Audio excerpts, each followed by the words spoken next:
সিঙ্গাপুরে লাগেজ কীভাবে বেলের করে দেয়।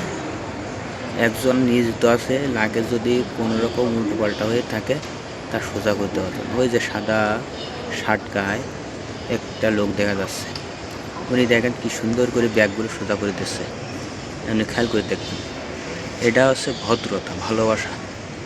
ভালোবাসা তার এইভাবে এমনিতে চলে আসে না, এটা হচ্ছে ভদ্র ব্যবহারের কারণে ভালোবাসা চলে আসে। দেখেন মানসিকভাবে কী সুন্দর তাদের মন মানসিকতা দেখেন। এটা দেখলে তো এমনি স্বাভাবিক একটা মানুষের পরে এরকম কিছু দেখলে স্বাভাবিক মানুষের উপরে ভালোবাসা চলে আসে।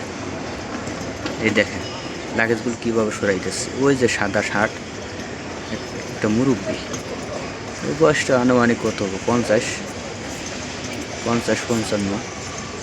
সে তার কাজ হচ্ছে লাগেজগুলো সুন্দর করে সাজিয়ে দেওয়া, সে ওখানে তার ডিউটি। এটা হচ্ছে সিঙ্গাপুর টার্মিনাল 3-র, সেখান থেকে ভিডিও করলাম। দেখেন কি সুন্দর একটা দৃশ্য, দেখছেন কি সুন্দর একটা দৃশ্য। এই যে লাগেজগুলো এইভাবে চলে এসে ওই সাইড দিয়ে ওই যে যাচ্ছে। আর দেন ট্রলি আপনি পুরো সিঙ্গাপুরের এয়ারপোর্টে বাইরে আপনার নিয়ে যেতে পারবেন। বাংলাদেশে তো এয়ারপোর্টে বাইরে নিয়ে যেতে দেয় না, এখানে পারবেন। ঠিক আছে, এটা সবাই রাখতেছে কি সুন্দর।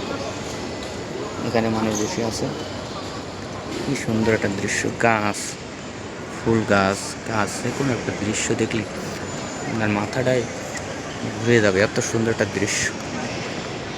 ঠিক আছে, আর বাংলাদেশে কি করে, ব্যাগগুলো চাইলে ফেলাই দেয়, ভেঙে চড়ে যায়, জিনিস থাকে না, এই থাকে ওই থাকে না, ব্যাগের চেহারাই নষ্ট হয়ে যায়। আর এখানে দেখেন ব্যাগের চেহারা নষ্ট হওয়ার কথা কি, ব্যাগ আর সুন্দর করে গুছাই দিচ্ছে। তাহলে এটা দেখলে কি ভালোবাসা বাড়ে না? এটা দেখলে ভালোবাসা মানুষের অবশ্যই বাড়বে। এটার নামই সিঙ্গাপুর।